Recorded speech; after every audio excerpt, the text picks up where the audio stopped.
2004-তে ইন্দোনেশিয়াতে হওয়া সুনামি মর্মান্তিক ঘটনা আমরা সবাই জানি। মানুষ তার বুদ্ধির বলে প্রকৃতির উপকরণকে কাজে লাগিয়ে প্রতিকূল পরিবেশের সঙ্গে লড়াই করেও সুবিশাল অট্টালিকা গড়ে এই পরিবেশকে নিজের বসবাসযোগ্য গড়ে তুলেছে। আর এই কারণে আমরা মানবজাতি নিজেদেরকে সবচেয়ে বুদ্ধিমান প্রাণী বলে দাবি করি। কিন্তু প্রকৃতি যখন রুদ্ররূপ ধারণ করে এই সুবিশাল অট্টালিকাগুলিকে তাসের ঘরের মতন ভেঙে দিতে কয়েক সেকেন্ড সময় লাগায়। 2004-এ ভারত মহাসাগরে সুনামির কারণে সমুদ্রের বিপুল জলরাশি হঠাৎ করে প্রবল বেগে সমুদ্র উপকূলের উপর বিশাল ঢেউয়ের আকারে আছড়ে পড়ে। আর এই সুনামির কারণে প্রায় 30 ফুট উঁচু ঢেউ ওঠে, যা দেখে গোটা বিশ্ব স্তব্ধ হয়ে গিয়েছিল। ইন্দোনেশিয়া, সাউথ এশিয়া আর ইস্ট আফ্রিকার প্রকৃত এই মহাদুর্যোগের জ্বলন্ত উদাহরণ। ভূমিকম্প থেকে সৃষ্টি এই সুনামির কারণে বিশ্বের 14টি দেশের প্রায় 20,30,000 মানুষের মৃত্যু ঘটে। তাদের মধ্যে 1,70,000-এরও বেশি প্রাণহানি হয়েছিল ইন্দোনেশিয়াতে। দ্বিতীয় বিশ্বযুদ্ধ এবং প্রথম বিশ্বযুদ্ধে যত বোমা হয়েছে, এমনকি পরমাণু সবগুলোকে যদি এক জায়গায় করে একসাথে এক্সপ্লোর করা হয়, যা এনার্জি রিলিজ করবে তার থেকেও বেশি এনার্জি ক্রিয়েট করেছিল ভারত মহাসাগরের ভূমিকম্প। আপনি এই ফটোটি দেখে অনুমান করতে পারবেন কত ভয়ানক ড্যামেজ হতে পারে, যা পৃথিবীর ইতিহাসে ঘটা সবচেয়ে ভয়ানক সুনামি ছিল। কিন্তু আপনি কি কখনো কল্পনা করেছেন সুনামির ঢেউ কত উঁচু পর্যন্ত উঠতে পারে? এই সুনামি কত বড় আকার ধারণ করতে পারে? আপনার জেনে রাখা উচিত সমুদ্রের নিচে প্রবল ভূমিকম্প বা বিধ্বংস অগ্নি উৎপাতজনিত কারণে নিগত প্রবল শক্তির ফলে সুনামির সৃষ্টি হয়, যা অনেকগুলি ঢেউ বা তরঙ্গ সমন্বয়ে উৎপাদিত কেন্দ্রবিন্দু থেকে চারিদিকে ছড়িয়ে পড়ে। যদি সমুদ্রের সুনামি আসে, সমুদ্র ঢেউ এক মহাপ্রলয়ের রূপ ধারণ করে। এই ভূমিকম্পের কারণে 2011-তে জাপানে এক ভয়ঙ্কর সুনামি হয়, আর এই সুনামির ঢেউ প্রায় 40.5 মিটার পর্যন্ত উঠেছিল। এই সুনামির তরঙ্গটি কেবলমাত্র আমেরিকার স্ট্যাচু অফ লিবার্টি থেকে মাত্র 5 মিটার কম ছিল। এখন আপনি কল্পনা করতে পারেন এই সুনামিটি কত ভয়ানক হতে পারে। তবে 2011-তে হওয়া সুনামিটির কারণে জাপানে ভারত মহাসাগরে ঘটা সুনামির মতন তত বেশি ক্ষয়ক্ষতি হয়নি। কিন্তু এই সুনামির কারণে সমুদ্রের জল জাপানের শহরে প্রায় 10 কিলোমিটার পর্যন্ত ছড়িয়ে পড়েছিল, যার কারণে জাপানে প্রায় $30 বিলিয়ন থেকেও বেশি ক্ষয়ক্ষতি হয়েছিল। আপনারা হলিউড চলচ্চিত্রে নিশ্চয়ই সুনামির দৃশ্য দেখেছেন। 2011-তে জাপানে ঘটা সুনামিটিও হলিউড ব্লকবাস্টারের থেকেও কম কিছু ছিল না। এই সুনামির কারণে জাপানে এতই আর্থিক ক্ষয়ক্ষতি হয়েছিল, যা সমগ্র সাউথ আফ্রিকার জিডিপির থেকেও বেশি। আশ্চর্যের বিষয় হলো এগুলিকে রেগুলার সুনামি বলা হয়, যা এই ধরনের সুনামি মাঝে মধ্যেই ঘটে থাকে যখন প্রাকৃতিক রুদ্ররূপ ধারণ করে। এই ধরনের রেগুলার সুনামি ছাড়াও আরও এক ধরনের সুনামি হয়েছে, যাকে মেগা সুনামি বলা হয়, যা রেগুলার সুনামির থেকেও অনেক উঁচু ঢেউ উৎপন্ন করে। এই মেগা সুনামি সবচেয়ে ভয়ানক হয়। এখন আপনার মনে প্রশ্ন জাগতে পারে, আসলে মেগা সুনামি কী জিনিস? আমাদের চ্যানেলটি সাবস্ক্রাইব করে ভিডিওটিকে লাইক করে ধৈর্য ধরে বসুন, আপনার উত্তর এক্ষুনি পেয়ে যাবেন।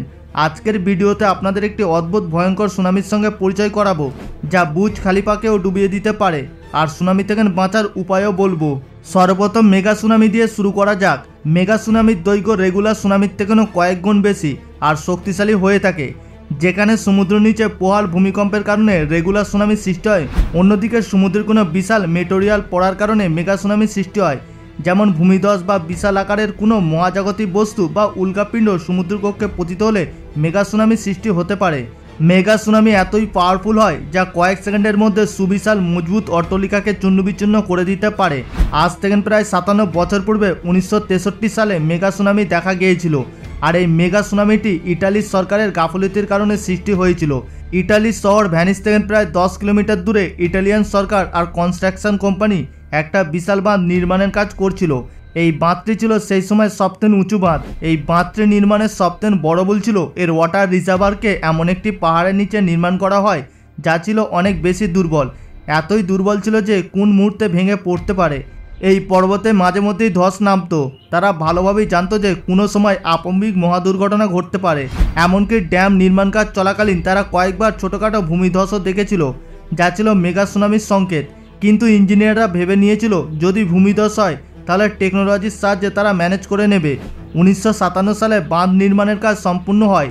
নির্মাণের কিছুদিন পরই পাহাড়ের ছোটোখাটো ভূমিধস পড়তে শুরু করে, কিন্তু ইঞ্জিনিয়াররা উন্নত টেকনোলজি প্রস্তুত করে রেখেছিল, যার কারণে তখন কিছু দুর্ঘটনার আভাস তারা পায়নি।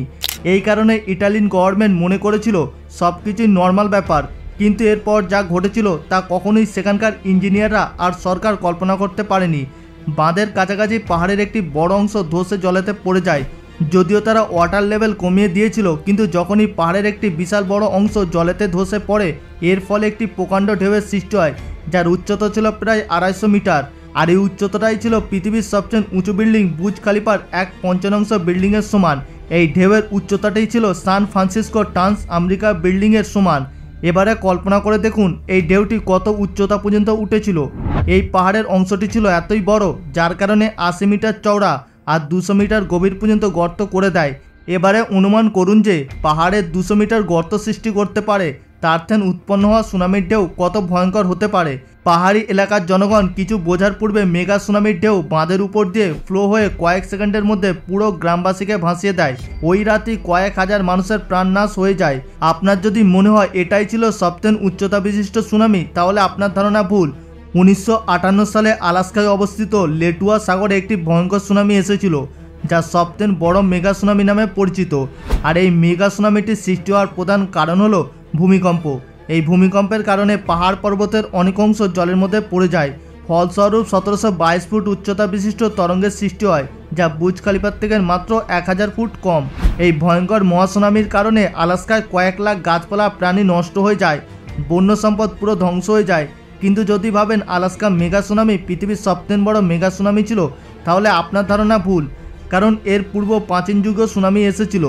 যদি আমরা প্রাচীন যুগের সুনামি নিয়ে আলোচনা করি, তাহলে আপনার জানা উচিত আজ থেকে প্রায় 1.5 কোটি বছর পূর্বে ভলক্যানোর অর্ধেক অংশ সমুদ্রের মধ্যে পড়ে যায়, যার ফলস্বরূপ 1970 ফুট উচ্চতা বিশিষ্ট ঢেউয়ের সৃষ্টি।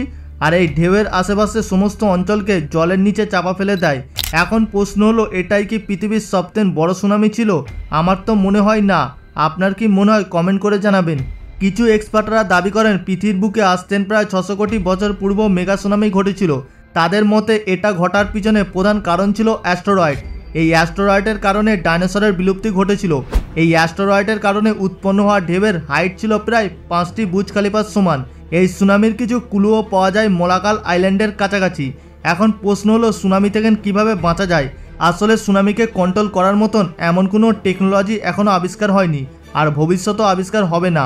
প্রাকৃতিক দুর্যোগের কাছে বিজ্ঞানও মাথা নত করতে বাধ্য হয়। সাধারণত দেখা যায় সমুদ্রের বুকে 500 ফুট উচ্চতার ঢেউ ওঠা কমন ব্যাপার, কিন্তু এই ঢেউয়ের কোনো গতি থাকে না, তাই কোনো ব্যক্তি ক্ষতিগ্রস্ত হয় না। কিন্তু সুনামির ঢেউয়ে অনেক গতি থাকে, আর এই গতিশীল ঢেউয়ের সম্মুখীন যদি আপনি হন, তাহলে আপনার মৃত্যু নিশ্চিত। নর্মালি সমুদ্র ঝড়ের কারণে উৎপন্ন হওয়া ঢেউয়ের গতি প্রায় 100 কিলোমিটার পার ঘন্টা থাকে, কিন্তু ভূমিকম্প, ভূমিধস, আবহাওয়াজনিত কারণ থেকে সৃষ্টি হওয়া সুনামির তরঙ্গের গতি থাকে প্রায় 500 থেকে 800 কিলোমিটার পার ঘন্টা। এর থেকেও বেশি থাকতে পারে। আপনারা নিশ্চয়ই বৃষ্টির সময় ছাদ থেকে পড়া জলের নিচে হাত রেখেছেন। এই সামান্য গতির কারণে আপনার হাতের উপর প্রেসার অনুভব করতে পারি। এখন ভাবুন 800 কিলোমিটার পার ঘন্টা গতিতে জলের ঢেউ যদি শরীরে ধাক্কা মারে, ব্যক্তির কী অবস্থা হতে পারে? ঠিক অনেকটা 30 কেজি হাতুড়ি দিয়ে প্রচণ্ড গতিতে আঘাত করার মতন অবস্থা হবে। এই কারণে যখনই সমুদ্রের সুনামির সংকেত পাবেন, দ্রুত সেখান থেকে পালিয়ে আসুন। যদি ভূমিকম্প সমুদ্রের মাঝ বরাবর হয়, তবে তরঙ্গ উপকূলে আঁচড়ে পড়তে প্রায় আধা ঘন্টার মতো সময় নেয়। যখনই সুনামি আসে, তখন জলের লেভেল একদম কমে যায় আর জলেতে বাবলস দেখা যায়। আর এটাই হলো আপনার জন্য ওয়ার্নিং। সুতরাং সেখান থেকে দৌড়ে সোজা কোনো উঁচু স্থানে আশ্রয় নিন। ভুলেও যেন কোনো উঁচু বিল্ডিংয়ের উপর দাঁড়াবেন না, কারণ সুনামির ধাক্কায় বিল্ডিং তাসের ঘরের মতন ভেঙে পড়বে। বন্ধুরা, আমাদের আজকের ভিডিও এখান পর্যন্ত। আজকের এপিসোডটি আপনাদের কেমন লাগলো নিচে কমেন্টে অবশ্যই আমাকে জানাবেন। যদি ভিডিওটি ভালো লেগে থাকে, ভিডিওটিকে একটি লাইক করে দেবেন এবং সকলের সঙ্গে শেয়ার করে দেবেন। আর আপনাদের মধ্যে যারা নতুন দর্শক, তারা আমাদের চ্যানেলটিকে সাবস্ক্রাইব করে পাশে থাকা বেল আইকনটিতে ক্লিক করে রাখুন। দেখা হচ্ছে পরবর্তী এপিসোডে। ভালো থাকবেন। ধন্যবাদ।